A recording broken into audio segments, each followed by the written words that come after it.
گاؤں میں رحیم نامی کمہار کی بہت شہرت تھی۔ گاؤں کے ارد گرد دوسری آبادیوں کے لوگ رحیم کے بنائے گھڑے، تسلے، کنڈے، پیالے اور ہانڈیاں استعمال کرتے۔ رحیم کے ہاتھ سے بنے برتن خوبصورت ہونے کے ساتھ پائیدار بھی ہوتے ہیں۔ چکنے گھڑے میں رکھا پانی شدید گرمی میں بھی کئی دن تک ٹھنڈا اور ذائقے دار رہتا۔ اسی طرح ہانڈیاں بھی سارا سال چلتی اور ان میں پکنے والے سالن بھی ذائقے میں لاجواب ہوتے۔ مٹی کی ہانڈی میں پکے ہوئے کھانے کا ذائقہ کسی دوسرے برتن میں پکنے والے کھانے سے یکسر مختلف ہوتا۔ رفتہ رفتہ رحیم کے برتنوں کی دھوم اور مانگ بڑھتی گئی۔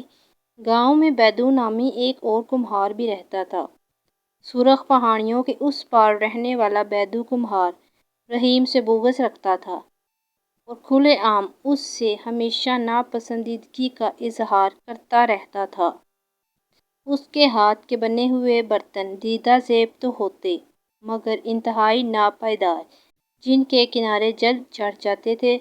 لوگ اس سے شوق سے برتن خریدتے مگر کچھ دنوں میں ہی کرچیوں میں بٹ جاتے۔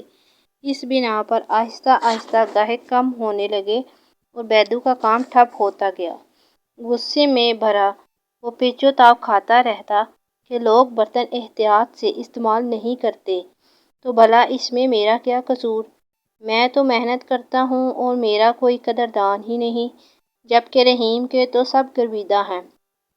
گاؤں والے بیدو کے غصے اور بدزبانی کی وجہ سے بھی اس سے تعلق کم رکھتے تھے۔ رحیم بہت رحم دل، نیک اور رزانہ فطرت انسان تھا۔ وہ برتن بنانے کے لیے اونچی پہاڑی کے قریب میدان سے سرخ اور پیلے رنگ کی چکنی مٹی کے بورے بھر بھر کر لاتا۔ گھر آ کر مٹی کو خوب اچھی طرح چھان کر پہلے کنکر وغیرہ الگ کرتا۔ اس کے بعد مٹی کو تب تک چھلنی سے گزارتا جب تک صاف ستھری ملائم مٹی کا ڈھیر جمع نہ ہو جاتا۔ پھر وہ اللہ کا نام لے کر صاف پانی سے ملائم مٹی کو گوندھ کر خوب اچھی طرح سے یکجان کرتا۔ گوندھی ہوئی مٹی کو گھومتے ہوئے پہیے، جسے چاک کہتے ہیں، اس پر چڑھاتا اور بڑے پیار اور توجہ سے مٹی کو مطلوبہ شکل میں ڈھال دیتا۔ تیار ہونے والے ہر ایک برتن کو وہ احتیاط سے کھلے صحن میں دھوپ میں سوکھنے کے لیے رکھ دیتا اور آخر میں کچی مٹی کے برتن بھٹی میں رکھ کر پکا لیتا۔ جب سے کہ بیدو کو پتہ چلا تھا کہ رحیم کے برتن اب قریبی شہر میں بھی پہنچنے لگے ہیں تو وہ رحیم کی بڑھی ہوئی شہرت سے بہت پریشان رہنے لگا تھا۔ اس لیے کام سے بیدو کا دل اچاٹ ہوتا گیا اور تھوڑا بہت جو کام کرتا بے دلی سے کرتا۔ میں بھی تو وہیں سے مٹی لے کر آتا ہوں جہاں سے رحیم لے کر آتا ہے، خوب گوندھ کر اسی طرح گھومتے پہیے پر رکھ کر مٹی کو برتنوں کی شکل دیتا ہوں، خوبصورت و نقش و نگار بناتا ہوں، مگر میرے بنائے برتنوں میں وہ بات کیوں نہیں جو رحیم کے بنائے برتنوں میں ہے؟ یہ سوچ سوچ کر وہ کڑتا رہتا۔ رحیم کے بنائے برتن متواتر سے بکتے رہے۔ اتنا مشہور ہونے کے باوجود رحیم نے اپنے برتنوں کی نہ قیمتیں بڑھائی نہ زیادہ کام سے کبھی جی چرایا۔ وہ اتنی ہی لگن اور محنت سے کام کرتا رہا تھا۔ ایک روز بیدو نے سوچا کہ میرا نقصان ہو رہا ہے، کیوں نہ میں اپنے نقصان کا بدلہ رحیم سے لوں؟ یہ سوچ کر بیدو نے ایک شام رحیم کے گھر کا رخ کیا۔ گھر کے وسیع و عریض صحن کے ایک حصے میں چاک اور بھٹی لگی ہوئی تھی اور اسی طرف کچے برتنوں کو قطار در قطار سوکھنے کے لیے رکھا گیا تھا۔